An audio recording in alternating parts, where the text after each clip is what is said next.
Gravação iniciada, senhor presidente. Obrigado. Retomando a sessão do dia 27 da tarde, estamos realizando. Vamos entrar no processo da item da pauta 155. Esse processo é também da empresa Grifin. Também versa sobre, deixa eu só confirmar aqui,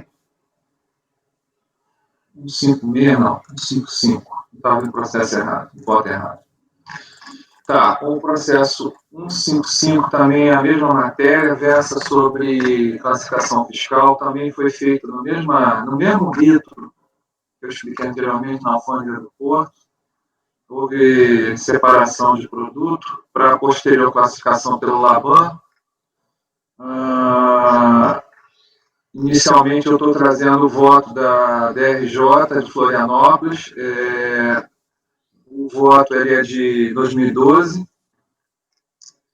Nesse voto é aplicado uma penalidade por erro de classificação fiscal, uma multa de R$500, tem aquela multa de... Melhor, perdão, a multa de... É que aqui eu voto da outra forma. A multa de 30% faltaria, ou 1%, ou mínimo R$500. Essa multa foi de 2.824. Ela foi baseada no laudo do laboratório 263, do Laban, mesma questão, e que se deu numa classificação fiscal diferenciada. Só vou confirmar aqui, que é 3402-9019, no Laban, pelo entendimento do fisco. E em função disso, como eu falei, foi aplicada a multa de 1%. Só quero confirmar aqui, a classificação fiscal do contribuinte, que botou Modern FW Powder, importou através da DI 2002, né, 0471257, edição 1, registrada em 25 de maio, na classificação 3402-9090. E a fiscalização reclassificou para 3402-9019, com base no Laban. Ou seja, o contribuinte colocou em uma posição de outras e a fiscalização com o laudo do laboratório colocou em outras 19. O grupo seria 3402, agência orgânica de superfície, exceto sabões, preparações ativas, preparações de lavagem, incluídas as preparações auxiliares, preparações para limpeza, mesmo contendo sabão, exceto da posição 3401. Enfim, foi por isso aplicada então a multa de 1% e a falta de licença de importação, porque entendeu que a mercadoria era outra, e aí discorreu sobre o artigo 526, inciso 2 do regulamento aduaneiro, que na época foi 91,30 de 85, não é nem 4.543, é o 91,30, onde acho que constitui infração, inciso 1, a linha A, B, sem gain de importação do documento equivalente a até 30%. E aí o fiscal colocou que, na sua colocação, que se afastaria a aplicação. Aí vem o laudo, aí vem a defesa sustentando ao oposto, dizendo a regra que não há dúvida que a sua posição é aplicável a 3C das regras de interpretação, como fez inclusive com cautela, diz que escolhido por ele uma alíquota de imposto maior que a que classificou o próprio fisco, ele ofereceu uma tributação maior. Em último lugar, em ordem, a DUS que providenciou a apresentação da guia, uma vez que era exigida a licenciação por ele escolhida. Todavia, na posição escolhida pelo fisco, não havia e não há nem exigência de LI. Né? Por essas razões, também entende que não se aplicaria a multa de 30%. Aí a DRJ julgou, tornou improcedente essa impugnação, basicamente é o mesmo que o recurso, e a DRJ manteve a nova classificação, 3402, 90, 19, outras, 90, e em vez das 19 outras que foi feito só confirmar aqui, porque eu acho que eu estou com erro de... É 90-90, né? E não 90-19. A impugnante, no caso, perdeu esse recurso, perdeu esse acordo da DRJ.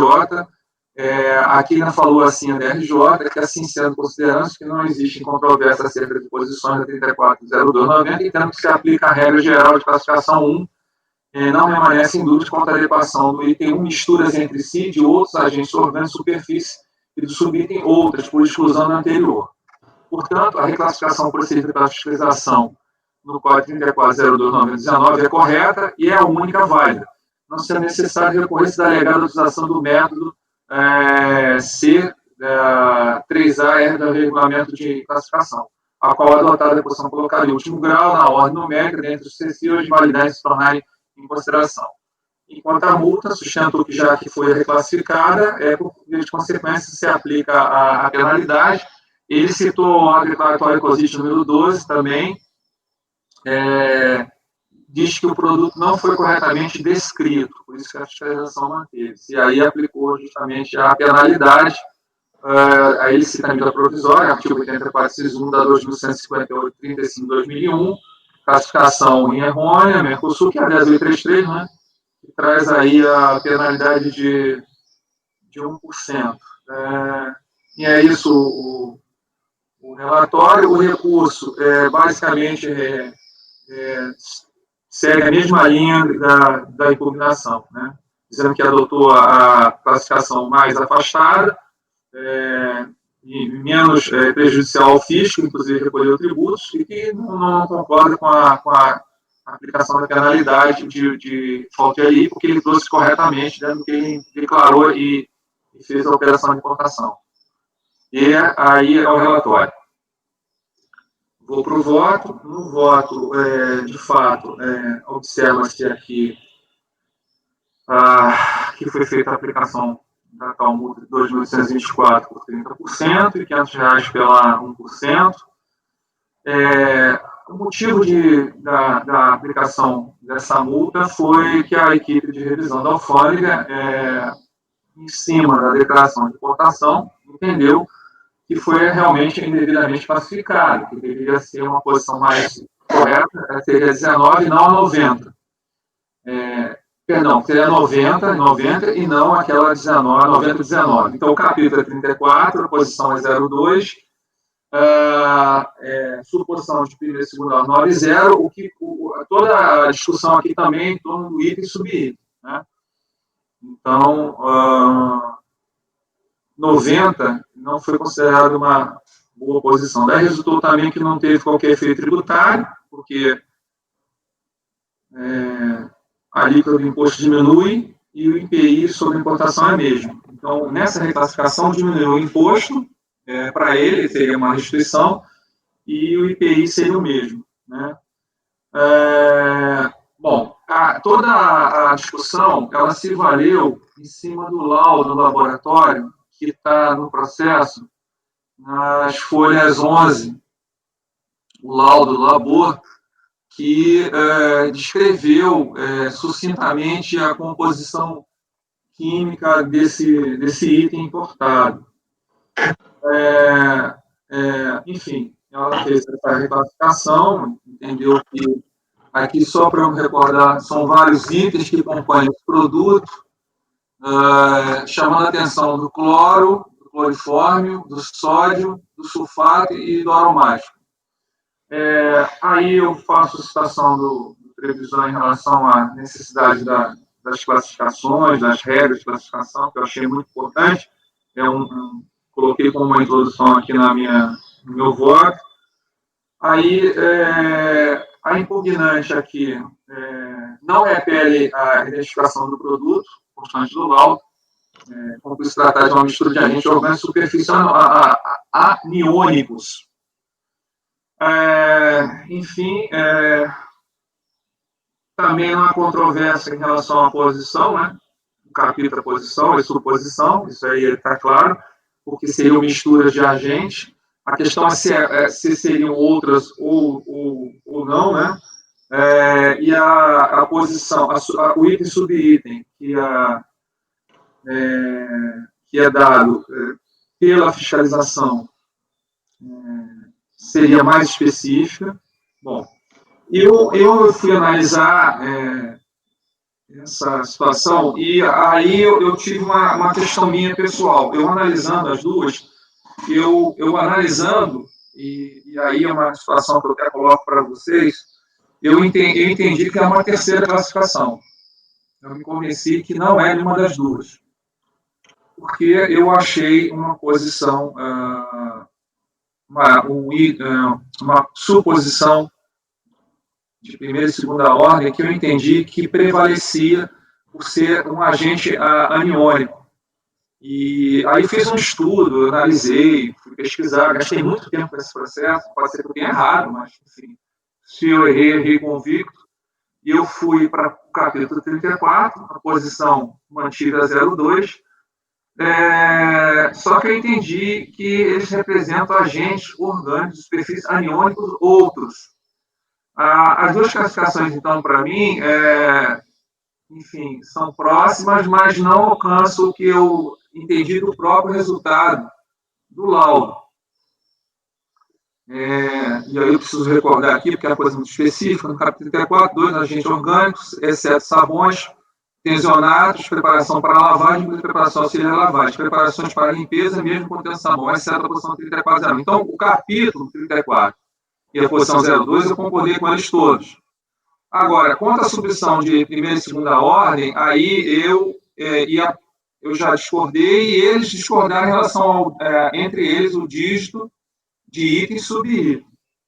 Bom, aí eu fui lá, peguei, trouxe o laudo, eu transcrevi uma cópia aqui, né, desse laudo, onde eu percebo aqui a questão do anaônico, que me chamou muita atenção. E aí eu fui tentar ler. A leitura, eu parti dessa mistura de agentes de superfície anaônicos. Eu entendi que era essa situação. Daí eu fui pegar o laudo e fui analisando item a item do laudo. Logo abaixo, da necessária leitura detalhada para podermos compreender com profundidade química e acompanhar a mistura, que por ser lançar a luz a perfeita mixologia ser aplicada ao caso de suposição de primeira e segunda ordem, bem como ao item e subitem. Visto que o relatório químico oficial descreveu em detalhe a sua composição comprovada com resultados negativos e positivos da existência de tais substâncias e identificação por meio de testes químicos apropriados. Enfim, a partir da letra C do relatório C, D, E, F, eu tinha positivação de produtos por anaônico, o sódico, o sulfato e o aromático. Bom, pode ser que eu tenha me enganado, mas a princípio, eu indo por essa classificação, eu fui fazer um estudo da composição do sódio, do sulfato e do aromático, né, junto com a anaônica, e fiz uma pesquisa bem simples, né, para entender o que era anaônica. A anaônica é a soma ou de cargas, a união de itens, elétrons negativos e positivos, a atração um ao outro. E aí, no outro site da internet, eu fui pesquisar a marca para ver se tratava realmente, e ele fala lá, surfactante anaônico. Então, o produto aqui, que eu entendi, de destaque, seria essa questão do anaônico. E aí, a informação está em perfeita consonância com o resultado da pesquisa sobre o que é anaônico, que é a questão de agregar itens. Traz ainda mais esclarecimento do seu produto móvel. Aí fui no fornecedor, a mistura de aquil, naftaleno, sulfato de sódio, e justamente o exame laboratorial diz que a substância contém justamente sódio e sulfato. Então, o fato, só um minutinho, pessoal, desculpa que eu deixei aqui.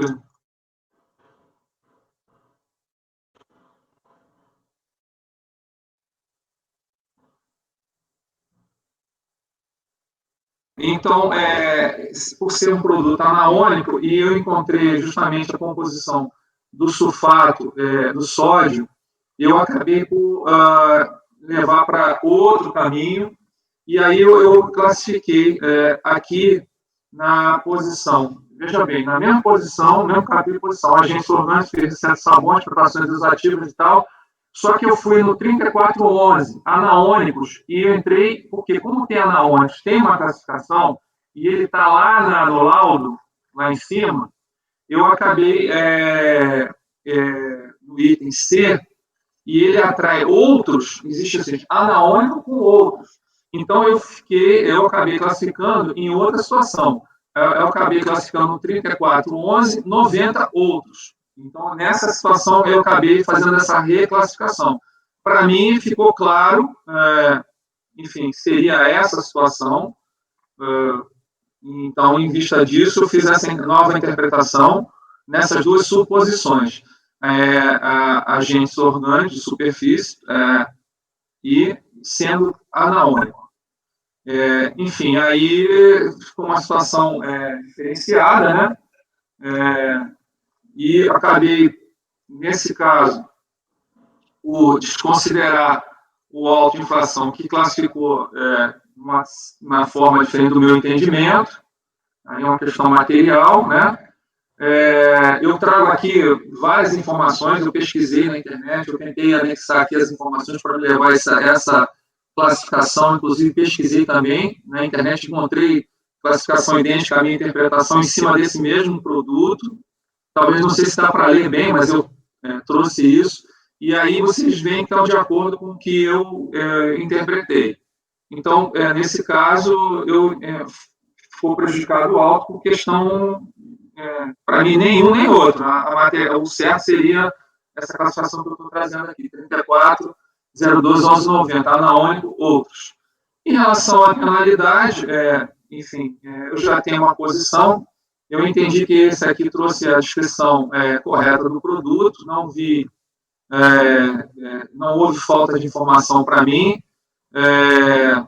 mais ou menos na linha do que eu já tinha feito no anterior, eu achei que as informações eram suficientes, e não houve uma novidade aqui, inclusive isso é uma posição que já foi adotada num outro acordo também, que eu reproduzi aqui em relação a essa questão da impossibilidade de questões de aplicação de legislação tributária, em legislação aduaneira, enfim, estou tentando resumir ao máximo. Não sei se eu esqueci de alguma coisa mais importante. Enfim, nesse caso, um pouco aqui, eu até acho que aqui as informações são mais contundentes e que houve realmente um erro, mas em relação aos documentos, eu entendi que não há nenhuma coloque que não foi comprovado nem pela fiscalização. O contrário, não entendia que houve falta de documentação, acho que os documentos foram claros. Se houvesse uma pesquisa, inclusive na internet, chegaria à mesma conclusão que eu acabei chegando, ratificou a minha classificação. E, então, por tudo isso, assim, não vi falta de documento, não vi intenção de ludibriar, até porque, justamente, até não vi o efeito tributário, ou seria ali que eu não vi, mas, enfim, eu acabei integralmente acatando o recurso, afastando o tratamento da falta de multa e a realização de falta de LI, eu também não acatei. Ou seja, eu acatei na íntegra o resultado pelos motivos que eu acabei expondo no meu voto. Aí eu deixo para os meus amigos.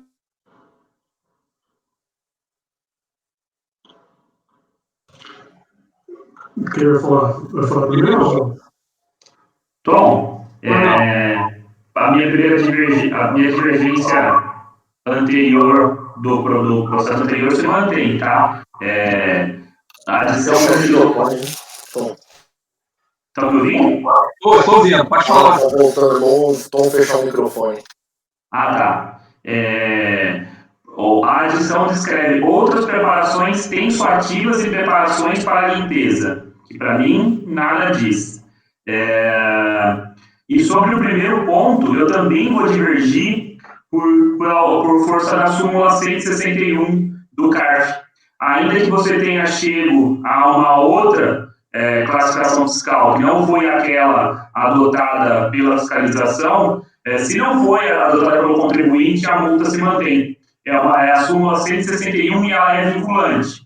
Então, você é obrigado a aplicar, ou o livro de revisão, passar no RH. Então, tem que se manter. Nesse ponto, até acho que você pode fazer o que você quiser, mas é interessante alterar o voto para seguir a súmula. E no segundo ponto, a minha divergência se mantém, do voto anterior. A descrição é absolutamente insuficiente para que se chegue àquela classificação fiscal, seja que você adotou, seja que a fiscalização adotou. É basicamente isso. Bom, só para meu raciocínio, e eu vou anotar, porque eu só vou acabar me perdendo. Você está dizendo para mim que em relação a... Bom, são duas situações. Uma é que eu apresentei que eu não concordei com as classificações de ambas as partes, e aí você está me citando a súmula que eu não apliquei, eu vou olhar agora, imediatamente. Até porque se tiver que aplicar, certamente eu irei aplicar agora. Não me ative a isso. E você também está falando do segundo ponto, em relação à aplicabilidade da multa, de 30%, você acha que as informações do importador não são suficientes para esclarecer e não se aplicaria ao ato declaratório. Não é isso? Tá, perfeito. Eu vou dar a palavra, enquanto eu vou dando a palavra, se o doutor Marcos me permite, eu vou... Tem duas saídas aqui. Ou eu faço um intervalo para fazer uma vista, ou então a gente vai prosseguindo e eu vou analisar e, enfim, para tomar a decisão. Senão eu vou pedir uma, não sei, vista de mesa não pode, porque eu sou relator, né, no caso, mas diante do fato novo, que pode ser e é importante, eu não quero me escusar de analisar e de ler. Seria interessante, Tom, ouvir o Marcos, e aí, enquanto o Marcos faz a sua intervenção, aí você poderia pesquisar a súmula. A súmula é bem simples, Tom, é de leitura bem, aplicação bem imediata. É literal. A minha intervenção seria nesse sentido, em aplicar a súmula 161. Mas, Oswaldo, você concorda com a classificação do Tom? Isso que eu não entendi da tua postura, só para saber a extensão da divergência. Eu concordo com a classificação do Tom, eu bati aqui, analisei, tá bem certinho, a pesquisa muito bem feita. Eu também achei, não, é só por isso, porque eu também concordo, mas eu queria saber se eu posso te seguir integralmente na divergência ou não.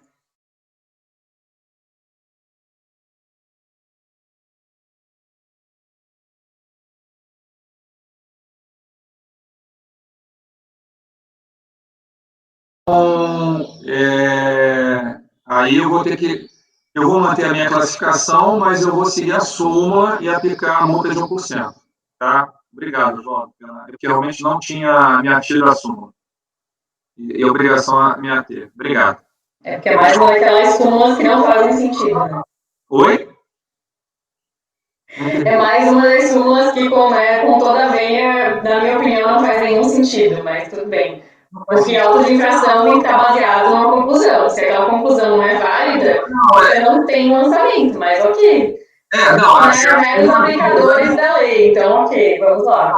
Vou me envergar a súmula. Eu também acho que a súmula, eu também não concordo com a súmula, mas como eu sou vinculado, eu concordo com você, Fernando. Estamos juntos. Agora, em relação à classificação, doutor João, você achou que está errada a minha classificação? Não sei, não entendi. Está absolutamente correta, está muito bem feito o trabalho. Tá. Mais alguém? Em relação... Microfone. Caiu.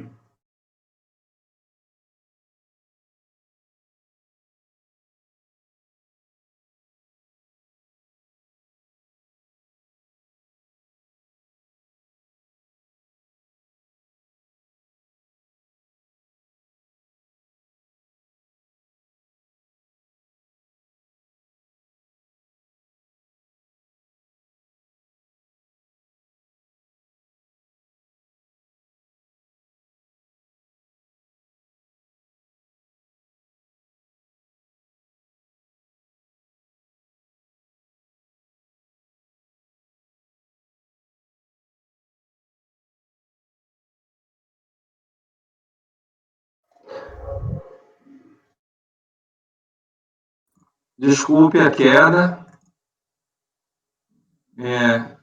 Peço desculpa aqui, que sem querer, na hora de clicar o microfone, acabei clicando no desligar, perdoe. Estou de volta. Fui comprar um cigarro, mas já voltei. Bom, então, como eu estava tentando raciocinar antes da queda do Tom, nesse caso, então, deixa eu só pegar aqui meu voto.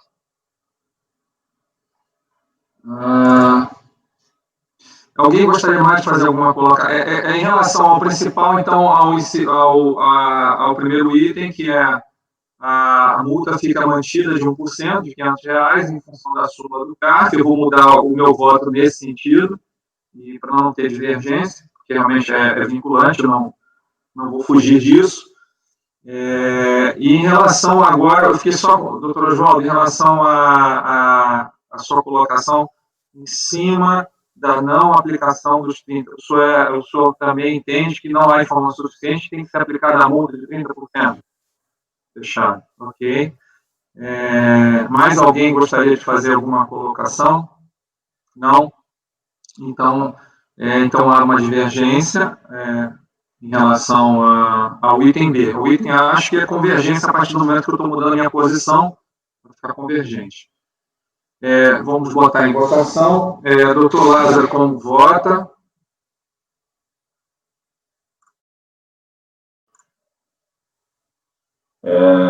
Vou acompanhar a divergência do conselheiro Oswaldo pela insuficiência de descrição.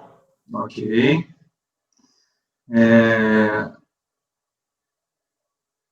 Doutor Oswaldo, por favor. Divergência pela insuficiência da descrição. Ok. Doutor Carlos Cantaroli. Eu acompanho o relator na questão da classificação fiscal e acompanho a divergência em relação à penalidade. Ok. Doutora Fernanda, como vota? Mesma questão, presidente. Eu acompanho com relação à classificação e acompanho a divergência com relação à multa. Muito obrigado. Em relação ao doutor Marcos, como vota?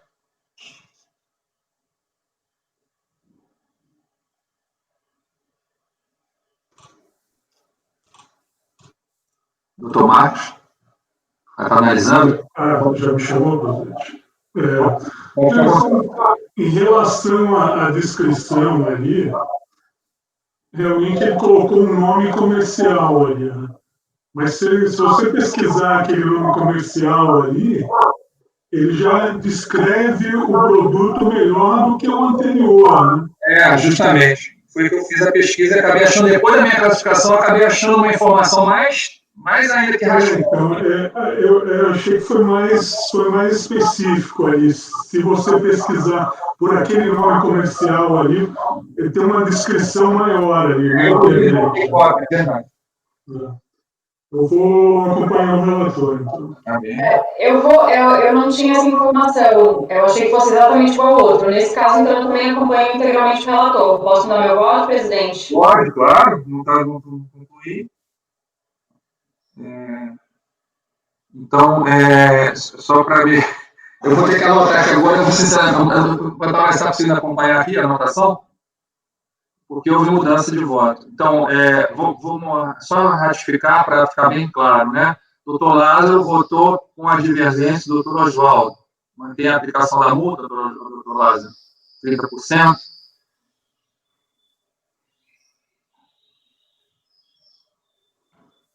Bom, A gente abrir aqui para eu análise. estou nessa dúvida se a gente pensando que a utilização do nome comercial, pelo fato de isso remeter a uma possível descrição. Na verdade, isso me ajudou muito, inclusive ratificou quando eu comecei a interpretar, né, pesquisar, porque eu li a ONU e aquilo me chamou muita atenção, e aí, quando eu abri a NESH, e eu percebi, eu falei, mas tem um nome específico, aí eu fui estudar, aquilo me demandou tempo, e aí eu fui pesquisar o produto, porque, enfim, é uma prática, né, quando a gente está na aduana, a gente pesquisa também o site, faz parte do trabalho. E aí eu vi que maciçamente na linha internacional de classificação, que tem até sites internacionais que ajudam as empresas, e todos eles denotavam para aquela minha interpretação. Então, o laudo se somou à interpretação, que inclusive está na internet, eu não sou inovador nisso, e a marca também, eu fazendo uma análise da marca, a empresa esclarece, porque essas empresas, elas estão no mercado, acho que até americano, fornecedor mundial, E eu fui pesquisar para entender o que ele estava vendendo. E aí. Eu entendi o seu critério, Tom. O critério que você utilizou. Você pegou a classificação, o nome comercial, pesquisou para ver quem que era. Porque deu precedente em relação à situação da gente começar a entender que quando o contribuinte coloca um nome comercial, a gente tem que fazer um esforço, a dona tem que fazer um esforço para procurar onde está esse produto, para que se esse nome escreve corretamente. Eu acho que a atitude com a padronização correta aí seria realmente ele ter feito a decisão correta na DI. Essa coisa de colocar um nome comercial, você remeter a pesquisar, não sei. Eu mantenho uma divergência. É o padrão da aduana, né? O desembaraço acabou fazendo isso. Mas o Lázaro tem toda a razão. Nós estamos aqui discutindo, só lembrando, né? A questão prática auxilia, mas aqui nós estamos discutindo as questões jurídicas, né? De aplicação da norma. E a norma diz a descrição correta da mercadoria. Descrição correta da mercadoria não é o nome comercial. É dizer realmente que está lá descrito que tem anidro, sulfito, blá, blá, blá, blá, blá, blá. Aí eu diria, fechou. Até porque essa descrição que consta da marca comercial está em um site, isso pode ser mudado pelo fabricante a qualquer momento. Uma hora ele, eu quero esse nome, quero mudar, acho que essa descrição não está correta, eu quero fazer uma mais genérica, quero fazer uma mais detalhada. Eu vejo que essa coincidência bateu. Mas essa mesma só pode não bater mais. Na verdade, o Adriano falou que tem elementos necessários de identificação. Eu acho que, para mim, tem os elementos necessários para a identificação. Mas não necessariamente tem que ter todos os elementos descritos ali na DI, na edição, né? Mas se tiver os elementos necessários de identificação, eu acho que se enquadra no ADN. Só para deixar claro, eu estou votando aqui pelo caso concreto. Eu também acho que não é um precedente a ser fixado no sentido de que nome comercial é suficiente. Porque algumas vezes o nome comercial é super genérico, algumas vezes ele é bem específico. Nesse caso, ele é bem específico e consegue escrever. No anterior, não conseguia. Então, aqui, na verdade, é o mesmo contribuinte, ele meio que brincou com a sorte de fazer isso. Uma vez deu certo, outra vez não deu. Então, acho que assim, aqui é o caso concreto que está me levando a votar no mesmo sentido que o Marcos colocou. Eu acho que não é uma questão da gente colocar, não é uma regra. Só para a gente chegar no ponto dessa particularidade do caso, Marcos, a descrição que você conseguiu localizar aí, você poderia falar para mim, só para que a gente chegue num ponto se ela é de fato suficiente? Para mim, se o nome comercial ele for capaz de trazer aquela descrição precisa, agora a gente precisa identificar justamente isso. Nesse caso específico, o nome comercial consegue trazer a descrição e a classificação, aí eu não sei, eu não consegui chegar nessa conclusão. Se você puder me ajudar, Marcos, eu agradeço. Posso pedir uma parte? Posso falar, doutor? Posso? O que eu fiz aqui, porque já foi muito tempo, tem uns 3 meses que eu fiz o trabalho, mas eu parti da marca, realmente, entrei no site do fabricante e lá eu fiz a pesquisa. Eu coloquei no meu voto, não sei se a doutora está com acesso, deixa eu ver se eu acho aqui. Eu acredito que eu fiz uma pesquisa realmente, foi na internet para procurar o produto e a classificação. É um site especializado, internacional, chamado Zaúba. Esse site ele é especializado em encontrar produtos internacionais, auxilia as empresas no comércio exterior. Conversei com alguns colegas da área aduaneira que me ratificaram a boa fonte de pesquisa, porque eu também queria saber se era confiável, até porque o Lázaro até comentou, mas foi através desse site internacional que eu ratifiquei minha posição. Zaúba. Eu botei no meu voto, se a senhora acessar, https www.azaúba.com.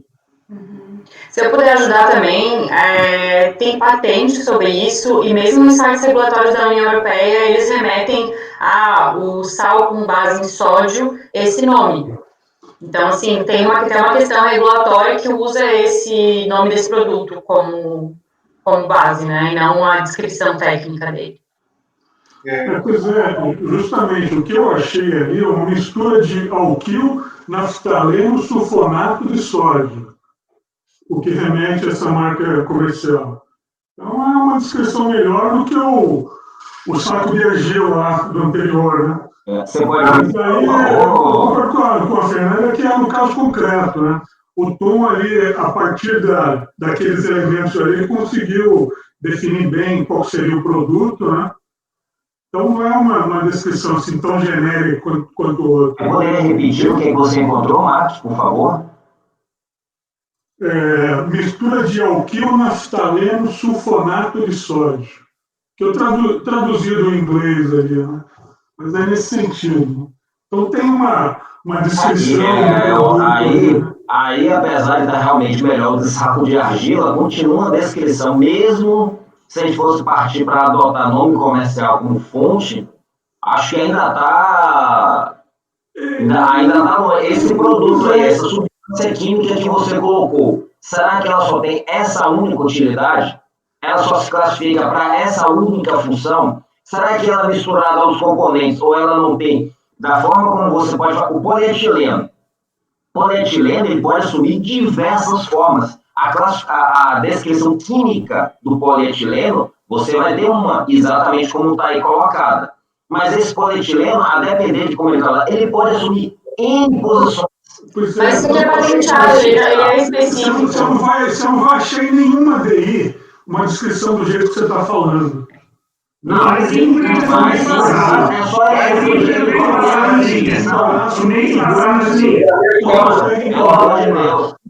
você se equivocou completamente. Ele podia... como é que está aqui o áudio? Olha a diferença se ele colocasse mistura de agentes orgânicos de superfície aniônicos, marca comercial tal. Pessoal, olha só. É diferente. Vamos lá. Vamos organizar então. Vamos retomar a votação com calma. Eu acho que até o Pantalho está me ajudando, ele está um pouco agora. Eu estou um pouco, não sei, Pantalho, se você conseguiu firmar aí eu vou pedir a ratificação dos votos, com calma, até porque houve mudanças de posição naturais e importantes, como eu mudei rapidamente. Em relação à classificação fiscal, acho que permanece nós estamos falando divergências. A letra B. Em relação à muda de 30%, vou voltar. Diverge eu, Oswaldo e Lázaro até agora. Fernando e Marcos acompanham o relator. Falta só Leonardo e Eduardo. Carlos, eu já tinha a palavra? Não, né? Você vai votar agora, né? Eu me perdi aqui na votação. Agora então o doutor Carlos. Fernanda já votou? Você não? Você não? Marcos acabou de votar agora. Então, Carlos. Eu já votei. Já votou? Agora é a Maria Eduarda. Como é que você votou? Eu também não sei como você votou. Eu? Eu acompanhei o relator na classificação e a divergência na penalidade. Então você está junto com o Lázaro e Oswaldo. Ok. Isso. Agora abre a palavra, então, a doutora Maria Eduarda, por favor.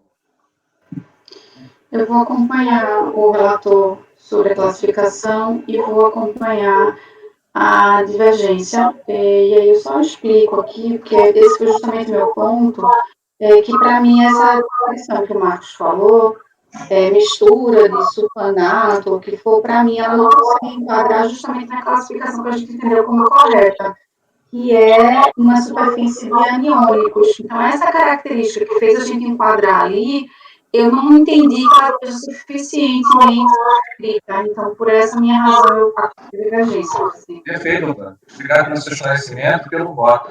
Bem claro. Doutor Leonardo, como vota? Eu sigo a divergência aberta pelo Oswaldo e no restante sigo o relator. Ok. Então, vamos lá. A turma, por maioria de votos... Não, por unanimidade de votos em relação à aplicação da súmula 161, né, porque foi mudada a classificação de acordo com o conselho do relator, aplica a súmula de imediato a súmula 61, mantendo-se a multa de 1%. Em relação à penalidade de 30%, foi por maioria de votos vencido o relator junto com a doutora Fernanda e o doutor Marcos. Ok? O voto vencedor? O voto vencedor, aí, o voto vencedor foi pela aplicação da multa de 30%, né? Não, mas quem é o designado novamente? O voto? Oswaldo. É a mesma coisa, Oswaldo. Oswaldo, Se tu pedir para eu fazer esse voto vencedor, sabe o que eu vou fazer? Eu vou pedir para você me mandar o seu voto vencedor. Tá bom, eu faço. Oswaldo é o mesmo, é copia a cola aí, cara. Se vocês quiserem, gente, eu posso fazer o voto vencedor. Eu até explico porque eu estou me dispondo aqui, é porque a gente, como conselheiro dos contribuintes, como suplente, a gente tem uma carga de participações que a gente pode usar para bater de horas e tudo. E aí, assim, eu preciso de votos vencedores. Eu estou hoje precisando de 5. Então, se vocês não se importarem, vai me ajudar. Então eu vou mudar minha caixinha. Dá os dois pra mim, então. Eu posso fazer os dois. Se vocês quiserem, eu vou ter 5. Pronto, Oswaldo. E o Oswaldo já estava declinando tranquilamente, de forma tão natural e espontânea. Então, doutora. E o doutor Márcio também, querendo participar de algum voto, doutor Márcio, só fica... Pode deixar que eu já sou presidente na outra também, já tenho bastante encargo. Tá bom. Então, eu entendo bem o que o senhor está dizendo. Então, vamos para o último item da pauta. Podemos agora, então, retificar o acordo da anterior para designar a Maria Eduarda como redatora. Não, nesse voto... Que ela se prontificou a fazer também no item anterior. Também... Só se ela quiser mesmo, que eu posso fazer do outro. Tem o Oswaldo, tem a Fernanda, tem o Oswaldo, que é o voto em cima do item da multa. Vocês se decidem isso. Oswaldo e Maria Eduarda. Por hora. Deixa os dois para Maria Eduarda, porque eles são iguais, então quem tem trabalho vai ter uma vez só. Doutor Carlos, vamos lá, gente. Deixa eu só colocar por ordem. São duas situações lá, é uma situação, só para me ajudar, você está anotando, é uma questão um pouquinho diferente. Aqui, em relação à classificação, não houve discussão. Lá houve a discussão da classificação, foi por voto de qualidade. Nesse caso, a pedido de colocação de voto apartado da doutora Fernanda e doutor Oswaldo, né? O Lázaro. Agora não me recordo. No voto anterior. Desculpa, você pode repetir? Ao voto anterior, a diferença foi que lá eu mantive a classificação e eu fui acompanhado pelos 3 conselheiros por voto de qualidade. Alguém me pediu para fazer declaração de voto. Que nesse caso... A Fernanda e o Leonardo. Oswaldo e... Não. Fernanda e Leonardo vão apresentar a declaração de voto. Tá. Aí a doutora Maria Eduarda fará em relação à aplicação dos 30%. Naquele voto e nesse. Certo? Exatamente. Agora está organizado. Entendeu, Carlos? Agora organizou. Então, no item anterior, o item 154, a redatora designada do voto vencedor é a conselheira Maria Eduarda. Em relação ao item A. E votem a parte solicitada, a doutora Fernanda, a doutora Oswaldo e a doutora Leonardo. Que teve voto de qualidade, eu acho que eles vão querer se manifestar. Perfeito?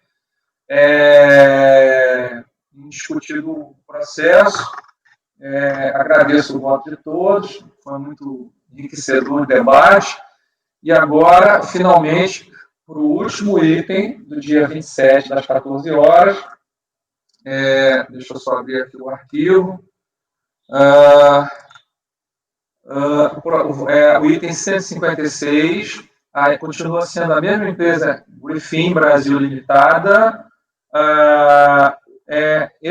Eu vou fazer, eu sou relator, então daqui mesmo já começo a fazer o relato do voto, questão de economia. Nesse processo, houve uma multa fiscal em 2004, o valor lançado com multas e penalidades sobre imposto de importação foi de R$148 mil, foi feito pela delegacia de Camaçari, após uma auditoria sobre a suspensão dos tributos na operação de drawback. Segundo a colocação colocação, existe um ato concessório, foram 2 DIs. Não fui eu, não? Não sei. Será, Lázaro? Foi você? Foi você? Deixa eu olhar aqui. Eu não me lembro, não. Deixa eu ver aqui. Eu tenho aqui o relatório, só um minutinho. Vamos lá, porque é uma questão... Na década de 60, pode ser daí. Só um minutinho. Eu não entendi a brincadeira. Não, só um minutinho, por favor. É impossível, um cara novo como eu. Vamos lá, gente. Calma. É só não deixar a barba crescer como eu faço, ela que não vai ficar novo 10 anos. Deixa eu ver aqui. Eu tenho os volumes aqui, deixa eu abrir. É que eu tenho por hábito salvar o PDF do processo. Aí fica mais fácil para eu analisar.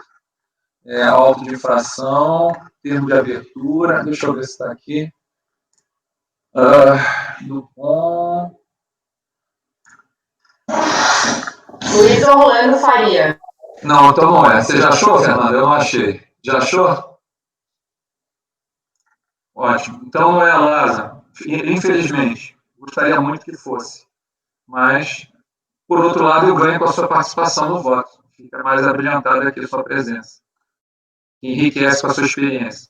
Tom, só um minutinho. Eu vou dar uma analisada aqui, porque eu fazer esses trabalhos, apesar de não estar formalmente no processo, eu fazer esses trabalhos em dupla com o Luiz Orlando. Deixa eu dar uma olhadinha rapidinho. Tá bom, enquanto você quer que eu interrompa a leitura ou eu posso continuar? Acho que dá para eu posso me declarar impedido. Eu acho que eu vou me declarar impedido. Tá. Declara suspeição, então, na dúvida, Lázaro, mas eu acho que dá para seguir a votação. Vai seguir a votação, né? Agora, teria que, se você se declarar suspeito, você vai ter que deixar a sala.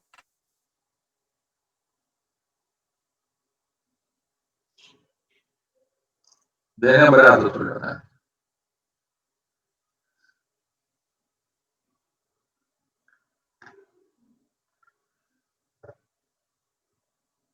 Eu já li aqui o termo de verificação fiscal. É uma organização, a gente fazia esse trabalho junto. O Alto ele saía igual, era a época que eu e ele eram os únicos 2 fiscais que tinham de zona secundária em Camaçari. Então, apesar de não ter lavrado obra, eu me declaro suspeito. Tá bom. Então, com isso, tchau para vocês? Você pode ficar, eu agradeço, Lázaro. Não, Não pode, presidente. Não pode, vou ter que tirar da sala. Vou discursar uma cerimônia. Eu quero te agradecer. Valeu, galera. Mês que vem, então aí, obrigado. Mantém, vai. Vamos ver. Brincadeira. Você tem que ler, não pode fazer isso. Sorte aí. Obrigado. Depois te falo. Tchau. Obrigado por tudo. Eu que agradeço a você pelo trabalho. Bom, então vamos lá.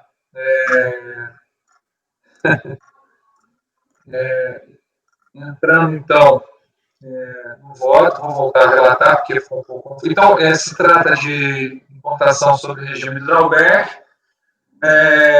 Houve 2 declarações de importação em cima de um ato concessório para a importação de insumos que seriam posteriormente reexportados e, enfim,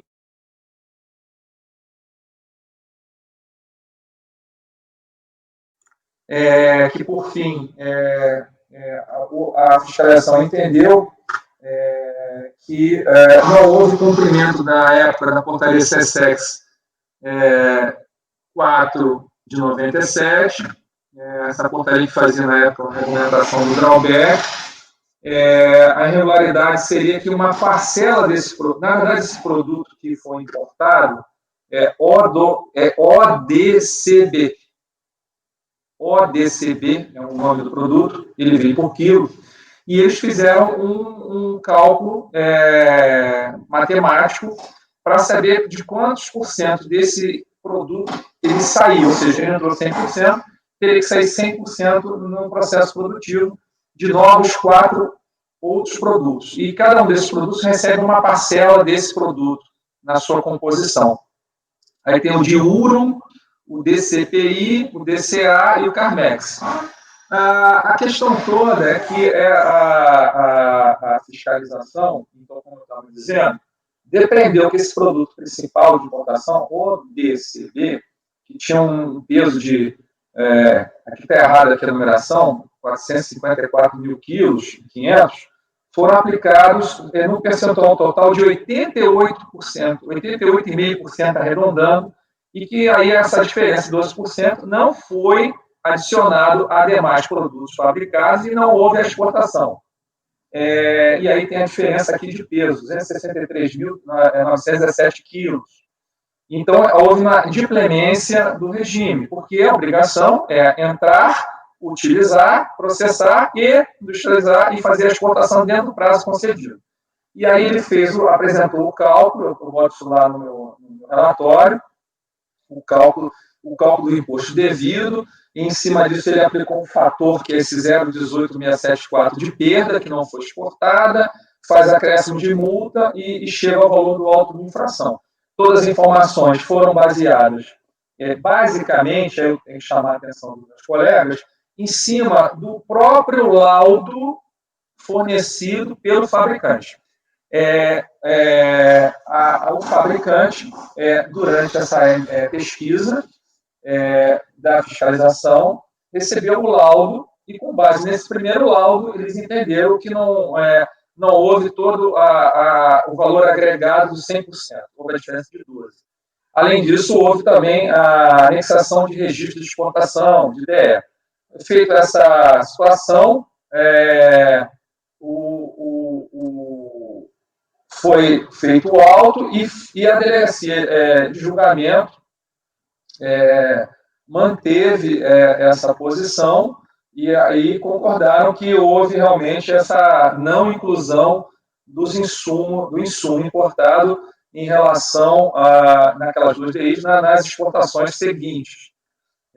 Aí a empresa se inconformou, apresentou o presente recurso, e nesse recurso ela apresenta novo registro de exportação, alegando que, de fato, ela exportou na integralidade. Além do de exportação, ela apresenta um segundo laudo, retificando o primeiro laudo.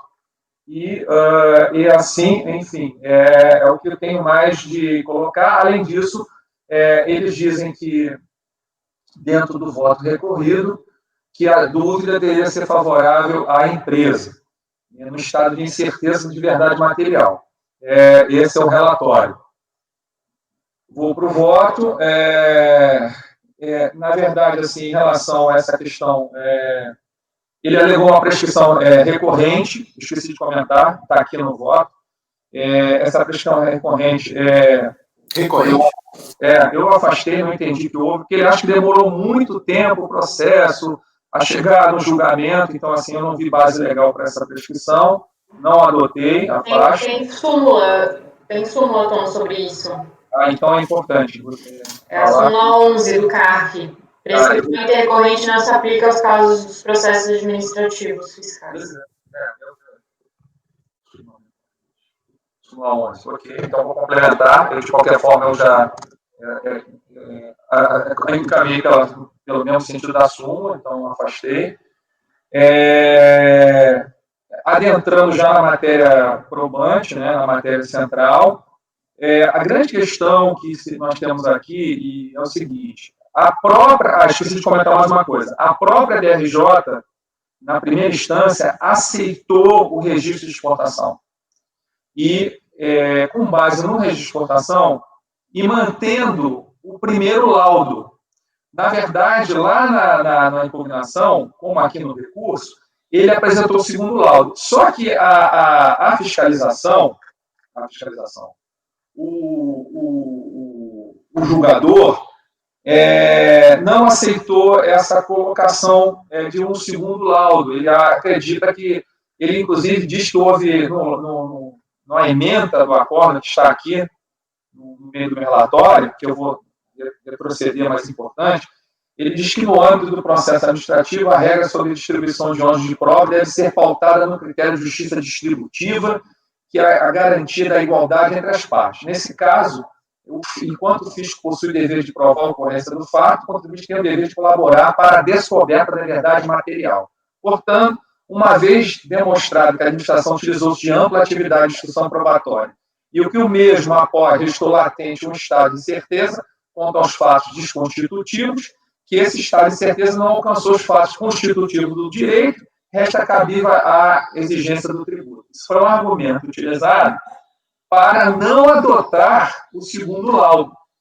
Ou seja, a fiscalização adotou o primeiro. No recurso, na impugnação, a DRJ não aceita. Diz que isso seria um desequilíbrio entre o fisco e o autuado. Enfim, eu vou seguir com o meu raciocínio. Eu vou logo dizer o que eu concluí. Não concordei com esse argumento, não concordo. Faz parte do processo administrativo a inserção de provas. Ora, e ficou uma questão não isonômica. Por quê? Dentro do direito tem que ter uma isonomia até processual. Ora, em primeiro lugar, se a fiscalização partiu do simples cálculo matemático da informação feita pelo próprio importador e considerou verdadeira, ele não pode agora dizer que a segunda é falsa. Teria que fazer como é feito na aduana, e aí eu vou usar a minha experiência de zona primária também, zona secundária. Eu botei isso aqui no meu voto. Com máxima venha, que eu tenho aqui ao colega que fez o auto, ele não usou de todos os instrumentos de auditoria passíveis de serem utilizados nesse processo. Ele teria que aprofundar a auditoria do drawback, adeter-se à contabilidade tributária e financeira e de custos, e pedir uma contraprova de um laudo de um perito, como é sempre feito nesse caso. Inclusive, em gestão normativa, eu denotei a gestão normativa aqui no meu voto, eu denoto isso, que a são 152/98, que fala da assistência técnica, ou seja, eu entendi aqui que, por parte do julgador, ele ignorou isso, ele ignorou que há um trabalho de pesquisa fiscal mais profunda, ele deveria ter baixado, na minha opinião, em diligência, justamente já que houve a dúvida, o pressuposto inicial foi que o registro de cotação era verídico, ele aceitou o segundo registro, ou seja, se ele aceita a complementação de informação do DRE, ele também tem que aceitar do laudo. Porque o fiscal, a partir do laudo, o laudo é verdadeiro, eu não posso mudar a regra, eu não posso mudar o meu prazer, porque aqui dá a impressão, até com esses argumentos, que ele está querendo manter o alto. Eu realmente fiquei um pouco desconfortável e, data venha, não concordei com a DRJ e também achei que deveria ser matéria de uma fiscalização mais alargada. Inclusive, apesar do nosso colega ter saído da sala, eu tenho que fazer aqui para deixar a coisa bem registrada, o trabalho da pesquisa de seleção é um trabalho inicial. Eu já trabalhei em fiscalização da zona secundária. A pesquisa de seleção, ela se assusta de um indício. O fiscal que vai fazer o trabalho, ele, por sua vez, se debruça no indício e busca novas provas. Ele tem que alargar o trabalho dele de auditoria. E nós sabemos que no drawback é um regime de auditoria de tributos internos de IPI. Qualquer auditor tem que usar a ferramenta contábil. O trabalho aqui, a partir de uma presunção da primeira informação, ela ficou muito frágil. Ela ficou frágil. Eu não tenho como manter esse auto, porque ele é frágil, ele não traz substância. E o pressuposto que foi a informação do próprio importador. E foi a história que eu falei ontem, espelho, espelho meu. Existe alguém mais bonito do que eu? O espelho falou que não, eu troquei o espelho. Ora, como é que eu vou saber agora se o espelho, segundo, fala a verdade ou não? É o mesmo espelho. E tem mais. O laudo foi assinado pelo mesmo técnico, mesmo engenheiro químico. Ora, se eu dei fé ao primeiro engenheiro químico, eu não peguei emprestado um laudo de um segundo engenheiro independente, e eu agora vou dizer que o segundo não tem valor, também estou dizendo que o primeiro não tem valor, então mesmo assim estaria desvalorizando o próprio trabalho fiscal. E entendo eu que o fiscal não teve acesso a essa informação inicial, segunda informação, e eu aqui, dentro de um pressuposto de um equilíbrio do processo, eu me mantive no raciocínio inicial. Se é verdade o primeiro, eu entendi que é verdade o segundo, adotando o segundo, eu cheguei à conclusão que não há nada aqui que seja cobrado, porque, analisando a nova informação, eu entendi que tudo foi reexportado integralmente. Se tudo foi reexportado integralmente, o auto perde o o sentido de ser, o objeto, e eu afasto integralmente a informação. Eu tentei ser sucinto, o relatório é muito rico, mas se eu for me perder aqui, nós vamos passar de 1 da tarde. Então, eu votei pelo esforço em conhecer o presidente voluntário e por dar provimento integral, melhor, não enriquecer o recurso voluntário em relação àquela matéria da recorrência, que eu tenho que trocar, está errado, e afastar o lançamento do crédito, dando provimento integral ao recurso. É assim que eu voto. Eu boto em discussão, a Fernanda já está levantando a mão. Não concordo plenamente com você, vou acompanhar. Eu só queria complementar a sua análise no sentido de que é sempre importante ter em mente que para todos os cálculos de importação versus exportação, quando não é processo com, enfim, produtos mais elaborados, isso tudo é feito com base em percentual de produtividade da empresa para trás. Só que nenhuma empresa mantém o mesmo nível de produtividade e de perda ao longo do período inteiro. E toda empresa, inclusive, vai aplicando ao longo do período uma série de melhoramentos para que ele consiga ser cada vez mais eficiente na produção e reduza a perda. O drawback é um processo que ele dura 1 ano por mais 1 ano, então a gente tem 2 anos. E é esperado que a empresa tente evoluir. E outra coisa, questões que vão afetar esse cálculo, paradas programadas, paradas não programadas, uma série de outras coisas. Muitas vezes, aquele cálculo de perda que foi feito, ele se torna menor do que o necessário. Nesses casos, cabe à empresa peticionar para o DSEX, via Siscomex, para que seja definido o novo laudo e assim permitir uma importação até maior do que aquela inicialmente permitida. Aqui o que a gente está vendo é exatamente o oposto. Como é o oposto, não faz nenhum sentido a empresa precisar notificar a DSEX para mudar o laudo que embasou o ato concessório. Então, assim, me parece que está muito claro que não é uma ciência exata e o fiscal quer tentar fazer disso uma ciência exata. Se todos os compromissos foram cumpridos e que não se conseguiu comprovar nenhum tipo de vício no processo, nenhum tipo de fraude, não me parece que a gente tem nenhum motivo para manter esse auto. Então, eu volto e volto com você.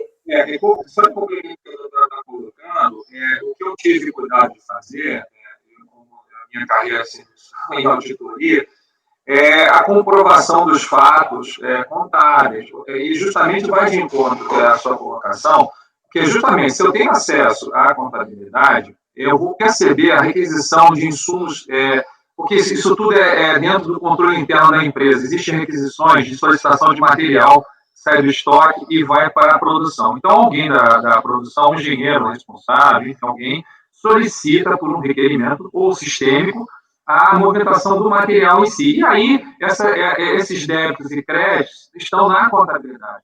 Aqui a questão é que eu concordo com a sua colocação, poderia ter sido inferido isso, se houvesse necessidade de perda, incrementar até o limite permitido à época daquela legislação, e aqui não foi o caso, né, porque ele alega que houve um proveito de todo o insumo, inclusive, o que me chamou a atenção é que o registro de exportação, quem forneceu a peça foi o próprio empresa industrial exportadora do regime.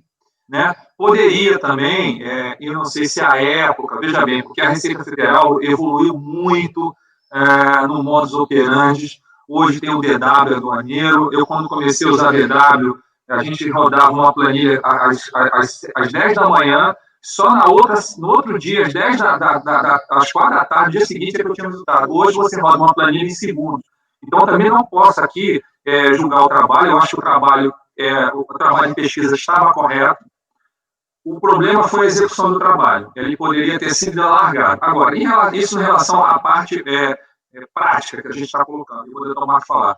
E, em segundo lugar, eu entendi ali que houve uma questão jurídica, que foi a materialização da segunda prova, ou seja, o RE serviu, o primeiro laudo, o primeiro RE serviu, depois o segundo RE serviu, o segundo laudo não serviu, e o fiscal não teve acesso. Inclusive, o fiscal da fiscalização não decidiu isso. Quem decidiu isso foi o julgador de primeira instância. Ele é que resolveu isso. Enfim, e por tudo isso eu entendi que Se aprova, vale para os dois lados, vale o RE, vale o laudo. Palavra, doutor Marcos, por favor. Só ratificando, complementando a doutora. Não, só aquela preliminar de prescrição intercorrente que ele alega ali, na minuta você não chegou a colocar, né? Já entrou no mérito. Seu microfone está fechado, Tom. No início eu tinha até feito a preliminar, mas eu não sei se na hora de ontem de passar para cá eu acabei me confundindo e apagando, mas eu tenho o voto para preliminar. Tem que ter. E com a súmula também, né? E aí vou incluir a súmula agora. Tá, pode deixar que no voto eu vou botar, doutor Marcos. Eu tenho sim. Prontinho, eu até posso botar agora, se vocês quiserem. Eu tenho. É que na hora de fazer a cópia, eu infelizmente colei errado aqui. Eu copiei e colei, e aí colei errado. Acabou, mas eu tenho a preliminar, tá? O voto está com preliminar. Enfim, esse o tema. Alguém gostaria mais de fazer alguma colocação? Então, podemos botar em votação. Enfim, votamos tudo corrido ou bota preliminar e depois... Não, tudo corrido. Também. Doutor Lázaro não se encontra, então, com a palavra agora, doutor Oswaldo, como vota? Acompanhe o relator. Doutor Carlos Pantaroli, como vota? Acompanhe o relator. Doutora Fernanda, como vota? Acompanhe o relator. Doutor Marcos, como vota? Acompanhe o relator. Doutora Maria Eduarda, como vota? Relator, presidente. Doutor Leonardo, como vota? Relator. Muito bem, então, por unanimidade de votos, foi desconhecido o recurso e no mérito foi dado provimento ao... Perdão, escolhi meu português. Vamos lá, novamente. Não reconhece do recurso, mas no mérito foi dado provimento integral, para afastar o lançamento do crédito constituído nesse auto de infração. Conhecimento parcial do recurso, né? Parcial, Rejeitar a preliminar suscitada. Preliminar, porque aqui eu queria justamente colocar no voto, né, reconhecer parcialmente o recurso e dar provimento integral ao afastamento do crédito fiscal.